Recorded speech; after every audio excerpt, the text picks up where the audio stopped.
Assalamu alaikum. This is Mr. Mamun, your English pronunciation teacher. Today I'm gonna teach you some English words pronunciations correctly in recent issues in American accent. So let's get started. First, যে ওয়ার্ডটি আপনারা দেখতে পাচ্ছেন এটার ইংলিশটা হচ্ছে teachers association. আমরা বলি teachers association, কিন্তু এটার অ্যাকচুয়াল প্রনাউন্সিয়েশনস হচ্ছে teachers association. Teachers association, teachers association. Second যে ওয়ার্ডটি আপনারা দেখতে পাচ্ছেন এটা হচ্ছে কি আন্দোলন, আর এটার ইংলিশটা হচ্ছে কি মুভমেন্ট, মুভমেন্ট। থার্ড যে ওয়ার্ডটি আপনারা দেখতে পাচ্ছেন এটা হচ্ছে কর্মবিরতি, আর এটার ইংলিশটা হচ্ছে কি ওয়ার্ক অ্যাবস্টেনশন, ওয়ার্ক অ্যাবস্টেনশন। ফোর্থ যে ওয়ার্ডটি রয়েছে সেটা হচ্ছে কি ন্যায্য দাবি, অর্থাৎ fair demand, fair demand.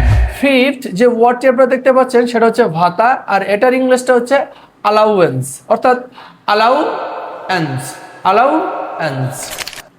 Next যে ওয়ার্ডটি আপনারা দেখতে পাচ্ছেন সেটা হচ্ছে কলেজ, আর এটার প্রনাউন্সিয়েশন আমরা সাধারণত করি হচ্ছে কলেজ, কিন্তু এটার অ্যাকচুয়াল প্রনাউন্সিয়েশন হচ্ছে কি খালিজ, খালিজ, খালিজ, খালিজ।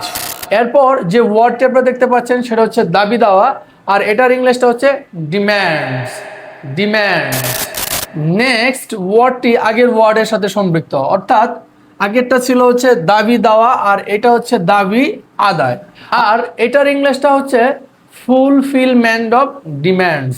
দেখেন এখানে আপনাকে ফুলফিলমেন্ট তিনটি সিলাবল দিয়ে প্রনাউন্সিয়েশনস করতে হবে, অর্থাৎ ফুলফিলমেন্ট, ফুলফিলমেন্ট, ফুলফিলমেন্ট অফ।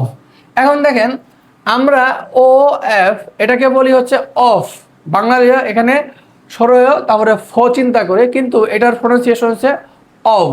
তাহলে ফুলফিলমেন্ট অফ, তারপর হচ্ছে কি দাবি দেওয়া কি ডিম্যান্ডস, ফুলফিলমেন্ট অফ ডিম্যান্ডস, দাবি দেওয়া আদায়।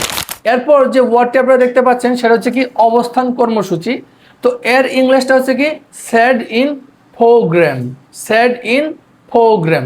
এখন আপনাদের কাছে মনে হতে পারে যে এখানে তো হলো সিট হওয়ার কথা, এখানে সেড হলো কেন? আসলে আমেরিকানরা এটাকে সিট না বলে সেট বলে। এখন এখানে ড কেন হলো এটা নিয়ে আমরা এর আগের বহুবার ব্যাখ্যা করেছি, আজকে আর নতুন করে ব্যাখ্যা করলাম না।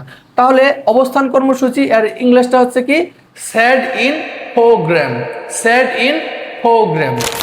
এরপরে আসেন আলোচনা, আলোচনার ইংলিশটা হচ্ছে কি ডিসকাশন, ডিসকাশন। নেক্সট যে ওয়ার্ডটি আপনারা দেখতে পাচ্ছেন সেটা হচ্ছে সিদ্ধান্ত, আর এটার ইংলিশ নিয়ে আমাদের দেশে সবাই ভুল প্রনাউন্সিয়েশনস করে থাকে, কারণ হচ্ছে আমরা এটাকে প্রনাউন্সিয়েশনস করি হচ্ছে ডিসিশন, কিন্তু এটার প্রনাউন্সিয়েশন হচ্ছে ডিসিজন, ডিসিজন। এখন আমি যেইভাবে জ প্রনাউন্সিয়েশনস করেছি সেটা বাংলার বর্গীয় জ কিংবা অন্তস্থ জর মতো নয়। আসলে ঘুম থেকে ওঠার পরে কিংবা নেশা করার পরে আমরা যেইভাবে মানুষকে যাও বলি যাও, ঠিক ওই একই সিস্টেমে এটার প্রনাউন্সিয়েশন আসবে কি ডিসিজন, ডিসিজন। নেক্সট যে ওয়ার্ডটি আপনি দেখতে পাচ্ছেন সেটি হচ্ছে খুবই কমন একটি ওয়ার্ড, আর এইটাকে আমরা সাধারণত পুলিশ যখন কোনো কাজে আমাদের বাধা দেয় আমরা তাদেরকে অকথ্য ভাষায় গালিগালাজ করি। আসলে এটা তাদের একটা ডিউটি, আমরা যেন এই বিষয়টা পরিহার করি, এই বার্তাটা আপনাদের জন্য রইল।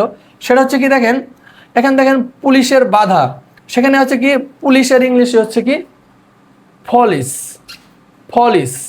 তারপর হচ্ছে কি বাধার ইংলিশে কি অবস্ট্রাকশন, অবস্ট্রাকশন। তাহলে পুলিশের বাধার ইংলিশটা হচ্ছে কি পলিস অবস্ট্রাকশন, পলিস অবস্ট্রাকশন।